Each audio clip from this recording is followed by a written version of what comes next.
আইনজীবী কল্যাণ বন্দ্যোপাধ্যায় একাধিক বিষয় আজকে কোর্টের সামনে তুলে ধরেছেন এবং হাইকোর্টের তরফ থেকেও কিন্তু রিটার্নিং অফিসারকে একেবারে কড়া নির্দেশ দিয়েছে হাইকোর্ট। কি বলা হয়েছে রিটার্নিং অফিসারকে, এবার সেটা জানবো। মানুষ নস্কর আমাদের প্রতিনিধি রয়েছেন আমাদের সঙ্গে। মানুষ, রিটার্নিং অফিসারকে কি নির্দেশ দেওয়া হয়েছে হাইকোর্টের তরফ থেকে? দেখো, রিটার্নিং অফিসারকে আদালত যে নির্দেশ দিয়েছে, বিচারপতি নির্দেশ দিয়েছেন যে ওই কেন্দ্রের 4th মে যে ভোট গণনা হয়েছিল সেই ওই দিনের সমস্ত সিসিটিভি ফুটেজ, পাশাপাশি ভিভিপ্যাট এবং ইভিএম মেশিন সংরক্ষণ করতে নির্দেশ দেওয়া হয়েছে। 4th মে আমরা জানি যে ওই কেন্দ্রে শাখাওয়াত মেমোরিয়াল স্কুলে ভবানীপুর কেন্দ্রের ভোট গণনা করা হয়েছিল।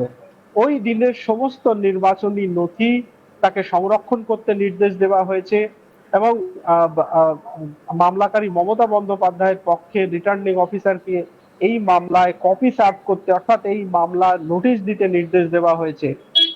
তিনি এই মামলায় সরাসরি যুক্ত হবেন। পাশাপাশি নির্বাচন কমিশন এই মামলা, আমি একটু আগে যেটা বলছিলাম, নির্বাচন কমিশনকেও এই মামলায় অন্তর্ভুক্ত করা হবে। আপাতত বিচারপতি কবে এই মামলা শুনানির জন্য রাখেন সেটা আমরা কিছু সময় পরেই সেটা জানতে পারবো। কিন্তু রিটার্নিং অফিসারকে নির্দেশ দেওয়া হয়েছে সংশ্লিষ্ট দিনের সমস্ত সিসিটিভি ফুটেজ, ভিভিপ্যাট এবং ইভিএম মেশিন সংরক্ষণ করতে হবে। কোনো রকম ভাবেই যেন এই সমস্ত নথি কোনো রকম নষ্ট না করা হয়, ক্ষতিগ্রস্ত না করা হয়, সেই নির্দেশ রিটার্নিং অফিসারকে দেওয়া হয়েছে। ইন্দিরা, একদম, অর্থাৎ সিসিটিভি গুলো সংরক্ষণ করার কথা বলা হয়েছে রিটার্নিং অফিসারকে।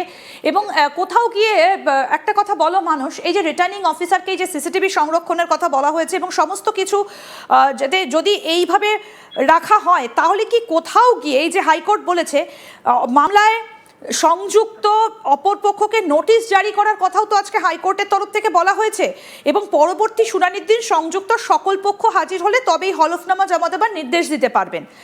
তবে সিসিটিভির পার্টটা কি সব থেকে বেশি গুরুত্বপূর্ণ? কারণ যেটা উঠে আসছে যে 12 রাউন্ড গণনা পর্যন্ত মমতা বন্দ্যোপাধ্যায় এগিয়েছিলেন, তারপরে তাহলে কি হলো? বারবার করে এই সিসিটিভি সংরক্ষণের কথা কেন বলা হচ্ছে? তাহলে কি কোথাও গিয়ে হিসেব পাল্টে যেতে পারে? একদমই একদমই আমি একটু আগে এই বিষয়টাই বলছিলাম যে কল্যাণ বন্দ্যোপাধ্যায় তিনি এই মামলা শুরু থেকেই একদম একদম তুমি আমাদের সঙ্গে একটু থাকো মানুষ, আমরা একবার শোনাই যে কল্যাণ বন্দ্যোপাধ্যায় এই বিষয়ে কি বললেন। শুনবো, আগে আসছি তোমার কাছে।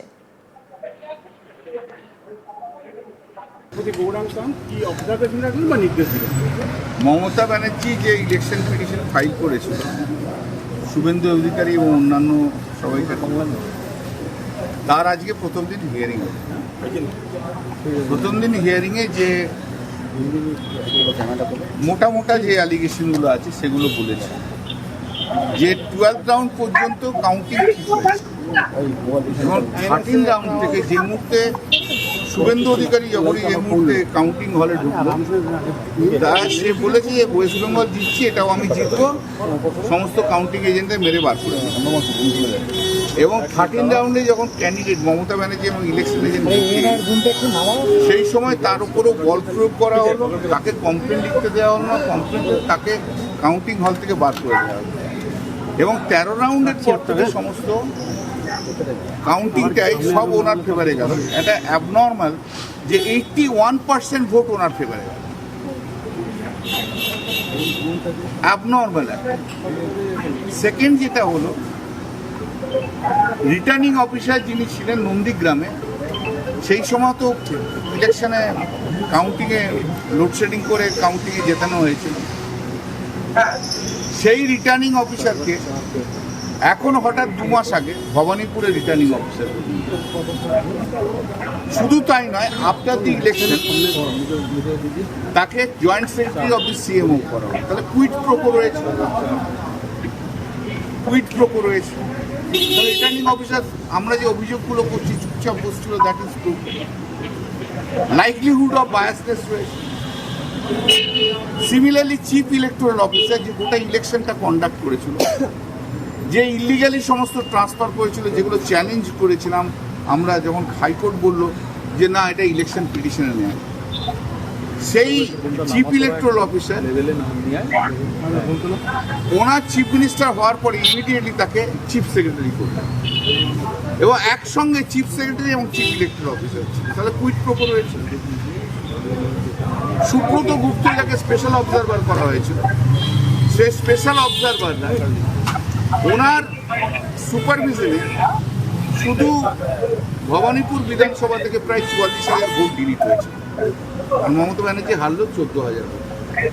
ওনার সম্বন্ধে 15,000 সামনে, ওনার সম্বন্ধে বিভিন্ন অভিযোগ করা হয়েছে।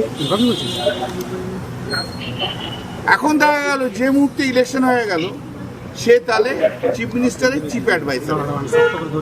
তাহলে biasness, likelihood of biasness from the administrative side is very clear. Bias, complete bias. ওনাকে জেতানোর জন্য যা যা ফেভারিটিজম করার দরকার সমস্ত সিইও করেছে, রিটার্নিং অফিসার করেছে এবং সুব্রত গুপ্তা। আমার মূল আর্গুমেন্টটা ছিল আজকে যে এই যে 13 রাউন্ড থেকে মারপিট করে বার করে দেওয়া হয়েছে, সেটা প্রত্যেকে স্পষ্ট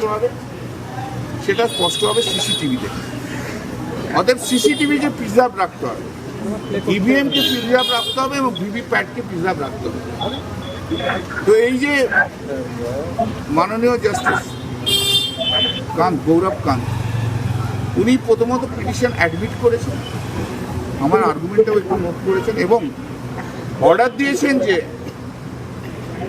সিসিটিভি, কাউন্টিং হলে সিসিটিভি এবং বাইরের যত সারাউন্ডিং ক্যামেরা আছে সব ক্যামেরাগুলোকে প্রিজার্ভ করে রাখতে হবে, ইভিএম মেশিন প্রিজার্ভ করে রাখতে হবে, কন্ট্রোল কি একটা আছে ওটাও প্রিজার্ভ করে রাখতে হবে, আর ভিভিপ্যাট প্রিজার্ভ করে রাখতে হবে এবং এইগুলোতে কোনো রকম যেন ডিস্ট্রাকশন না হয়, তাহলে কোর্ট উইল টেকেন সিরিয়াসলি। কোনো রকম যেন না, কোনো রকম কিছু ক্ষতি না। 4 সপ্তাহের মধ্যে ওদেরকে এফিডেভিট দিতে বলেছে এবং 2 সপ্তাহের মধ্যে 4 সপ্তাহ পরে রিপ্লাই দিতে বলেছে, 12 সপ্তাহ পরে মামলা। আজকে মামলা শুনতেই বিচারপতি এই মামলা শোনার ক্ষেত্রে খানিকটা সংকট বোধ করছেন। না, উনি বলেছিলেন যে মামলা শুনতে উনি বললেন যে মিস্টার বন্দ্যোপাধ্যায় দেখো, আমার দাদা বিজেপির আমি মামলাটা আমি শুনবো কি শুনবো না তুমি বলো। আমি বলেছি যে আমি জুডিশিয়ারি একজন জজের কাছে এসেছি, তার উপর বিশ্বাস আছে বলেই আমার জুডিশিয়ারির সমস্ত জজেদের উপর আমার বিশ্বাস, শ্রদ্ধা সমস্ত রয়েছে এবং জুডিশিয়ারির ইন্ডিপেন্ডেন্সি নির্ভর করে জজের পারফরমেন্সের উপর, সেটা জজের পারফরমেন্স। তুমি যদি কোনো প্রেজুডিস না হও তাহলে আমার কোনো আপত্তি নেই, তুমি মামলা শোনো। আর আমি যেদিনকে থেকে কোনো জজকে অবিশ্বাস করতে শুরু করব, কনফিডেন্স হারিয়ে যাবে, আমাকে সেদিনকে থেকে আমার প্রফেশন থেকে রিটায়ার করতে হবে। কল্যাণ বন্দ্যোপাধ্যায়ের বক্তব্য আপনাদেরকে